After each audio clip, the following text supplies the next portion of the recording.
Maître Keating, nous allons maintenant écouter votre contre-argumentation.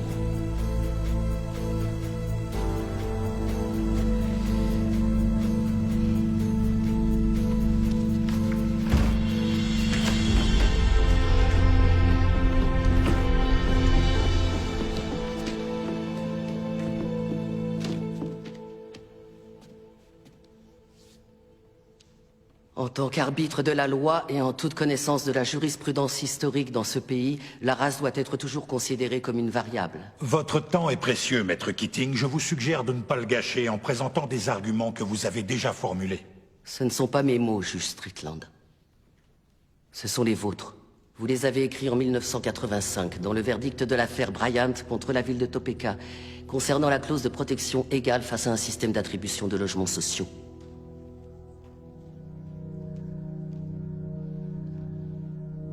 Le racisme fait partie de l'ADN des États-Unis d'Amérique. Et tant que nous fermerons les yeux sur la douleur de ceux qui souffrent de son oppression, nous ne pourrons jamais échapper à ses origines. Le seul garde-fou dont peuvent bénéficier les personnes de couleur, c'est le droit de se défendre, et nous ne leur accordons même pas. Ce qui veut dire que la promesse de l'égalité des droits n'a jamais été remplie. En raison de l'échec de notre système judiciaire et de notre défense publique en particulier, l'époque de la ségrégation n'est toujours pas derrière nous. L'époque où les lois ont rendu illégal que les Noirs et les Blancs soient enterrés dans le même cimetière, où on catégorisait les gens en carterons ou en octavons, où on punissait un Noir parce qu'il avait demandé des soins médicaux dans un hôpital pour Blancs. Certains prétendent que l'esclavage est révolu.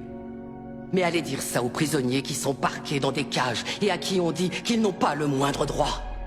Des personnes comme mon client Nathaniel Leahy et des millions d'autres personnes comme lui qui sont enfermées dans nos prisons et reléguées à une existence indigne d'un être humain. Il n'y a aucune alternative à la justice dans cette affaire. Il n'y a pas d'autre option. Prendre une décision à l'encontre de mon plaignant, c'est choisir de remplir les poches des propriétaires de prisons, plutôt qu'offrir une défense digne de ce nom à tous ceux qui y sont enfermés.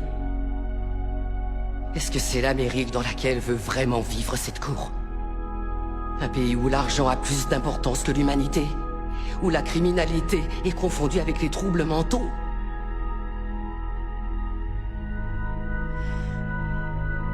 Le 6e amendement a été ratifié en 1791. C'était maintenant il y a 226 ans. Je pense qu'il est donc temps de réellement garantir ces droits à tous nos citoyens.